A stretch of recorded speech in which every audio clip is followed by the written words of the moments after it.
Okay, so today I need to retract the statement that I made a couple days ago, because a couple days ago I made a video about Vyse and my first impressions, and I didn't have access to the agent yet. We were just going off a couple little clips that we had seen, and I said that the agent was okay. And I was wrong, because the agent is definitely better than okay. So we're going to go through all the different abilities here in just a second, but let's start with this, just the cost of the abilities, because you can see that the Razorvine only costs 150 and the Shear only costs 200. That means a total kit cost of just 500 for Vyse. Now here's the thing, that is extremely cheap. And in fact, I cannot believe that the Shear only costs 200. To me, that actually feels like a mistake, right? Considering how much abilities now cost, this feels to me like an agent out of 2022, when everything was just much cheaper. So that's the first thing, that it's just cheap, which isn't a massive deal, but you know, it makes it, everything adds up, right? It does make a bit of a difference every so often. Now let's talk about the Razorvine, right? So when we first saw Vyse, the little clip that we had of a Razorvine was just someone doing this, right? They just threw it at the ground, pressed F, and that was it. You know, that's what they did. The thing is, I didn't know if this ability was going to be completely useless on attack, right? Because if you could just throw it at your feet and not much else, then it wasn't going to be very good, right? It was going to be post-plant only. But luckily, that is not the case. You can launch this thing across the map, right? You can do whole lineups across the map with this thing. And that, it doesn't matter that much for defense, but it matters for attack a lot, right? Because now it means that you have an attacking use for this, right? So think of this like a killjoy molly in terms of, you know, you're throwing it across the map or whatever, it lands. Your opponents, you know, could probably see it coming through the sky maybe, and also if they get close to it, can see it and shoot it, right? So think of that like a killjoy molly. The thing is, of course, if they do shoot it, that's not completely useless, right? Someone's close enough to where they can see where it landed and shoot it, right? So that means we know someone's in that area. So that even if that happens, it's not completely useless. But if you can get it off, you know, it's going to secure you a small area. People aren't likely to re-clear you when this is up, right? So that helps in general for different places. And also, if I can put it on the bots, you get a little sound cue if someone is moving through it. Thorns activated. So you can hear the little clicky sound there. And you can see it does a bit of damage. But that little clicky sound also will tell you if people are running through it, right? So whether that's on attack or defense, you know, that is quite useful that, you know, if it goes off and you hear that, oh, someone was in it. Now let's talk about the Shear and how the Shear works. So you can see here that, you know, I'm looking at it here. This is what it's going to look like, the wall, if it pops. So I put it down here, and I can see this line, but opponents can't see it as much. Now, you get pushed off this, right? It doesn't like you being on it. It won't boost you up here. It will push you to one side or the other. Now, once it's up, you can then jump on it, right? If I was a jet, you could updraft on it as well. So just keep that in mind. But when we're talking about the Shear and, you know, what it's going to do and whether it'll be useful, one other thing I should say is that also it's about 12 meters long, which will cover, obviously, most choke points. You see it just push me across there. That's basically what will happen. It'll just pick a side for you, essentially, that you have to go on. It's about 12 meters, and this is indestructible, right?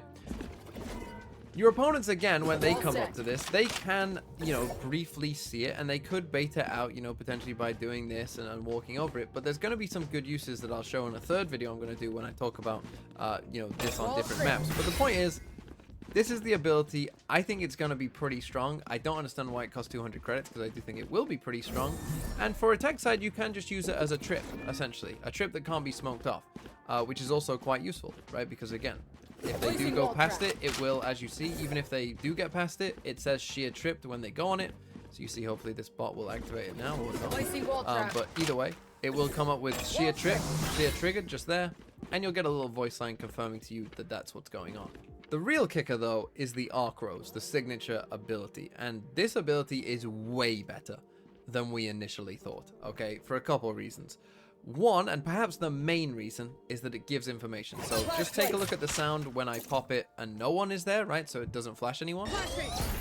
So that's the noise that it has when you don't flash anyone. But if you do flash someone, like for instance, if I come and flash the bots here, Good hit.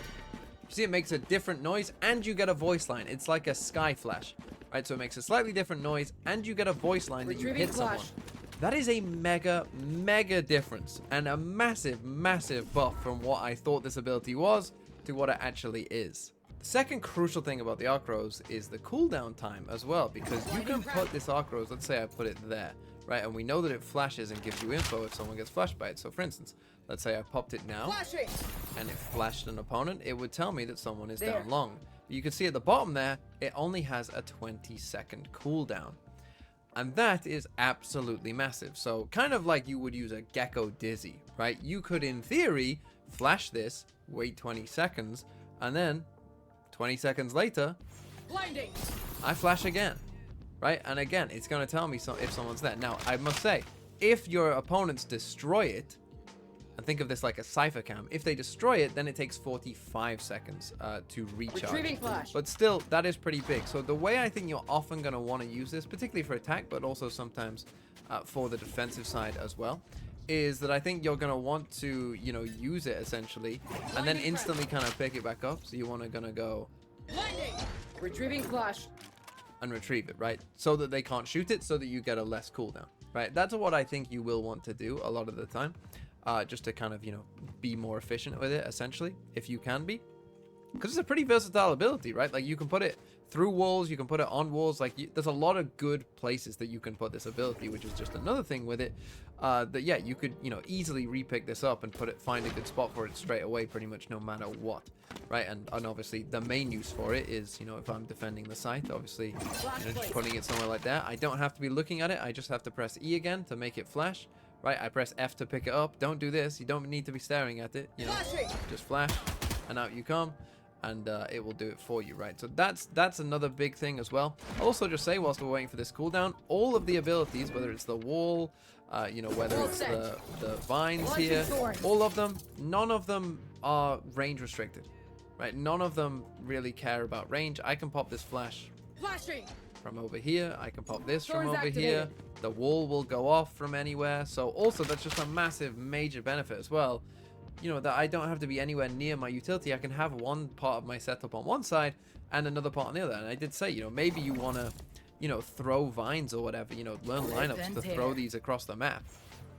Right, and have the rest of your setup with you on one side of the map, you know, put your vine somewhere here for your teammates, you're on the other side, and you're having an impact no matter where the action is, right? That could be pretty good as well. Retrieving flash. The only thing that is kind of range restricted is the pickup, right? You can't pick up your flash from so far away, so you can see I can't pick it up here. I think it's the sound range that you have to be in to pick up, so you see your footstep range that you see on the map. That's where you can and can't pick it up. That's the only thing that's kind of range restricted, but that is it. The other thing to know about this arc rose is that it works kind of like a breach flash in terms of placing it through walls, right? So you can see that even though this wall isn't connected here, you know, between these two walls on the map, these two walls aren't connected, I can still place it through that wall anyway, like you could a breach flash. So basically, if you can breach flash something, you can put it through that wall, essentially, is the way that you should think about it. And again, on attack side, what you'll probably want to do is place it through the wall, flash, pick it up straight away so that they can't destroy it. You get it in 20 seconds again, and you're feeling good. And again, this is just a very strong ability that's going to be threatening. And again, your opponents, because they will, you know, not want you to have that lesser cooldown, there's really not an incentive for them to not shoot it, right? If they do see it, they'll want to shoot it. But again, that means that the ability is always finding you at least some value, right? Because if they do shoot it, well, someone's there, right? You're always getting at least something when you use this ability, whether it's flashing and clearing an area because it, you know, no one was seen by it, or whether it's, you know, they shoot it and you at least get the minimal value of, hey, someone is close enough to have seen that and shoot it. And then finally, we have the ultimate. And the ultimate is an interesting one, because on attack side, I think it might be a bit clunky. On attack side, because the ultimate, as you can see, is in a circle here, like a Killjoy lockdown, I think you do want to think of it like a Killjoy lockdown. Whatever attacking Killjoy lockdowns you know, that's probably where you're going to be doing this ult from, because obviously you want to be in a somewhat safe position when you're using the ult. So whatever circles you know on attack side, well, they'll probably be pretty good for the ult as well. But on defense side, that's not true. You don't need to think of it like a defensive Killjoy lockdown, because on the defense side, you know, you can just pop it from anywhere, right? You don't need to guard it. You know, you could be anywhere and just pop it on defense side, right? You could be in hooker like this, right? And this is a really good ult. If they're anywhere on the site, if they're anywhere coming down long or coming at you right now, you know, just an ult from here, my ultimate's that's a really good ult, right? But you would never put a Killjoy lockdown, you know, here, right? So on defense side, I think the ult is better on defense side, just overall because of that. But it's still a good ult for both sides, but I think it's just a bit more clunky than we might have thought for like attacking essentially, but for defending a space, I think it's really, really good.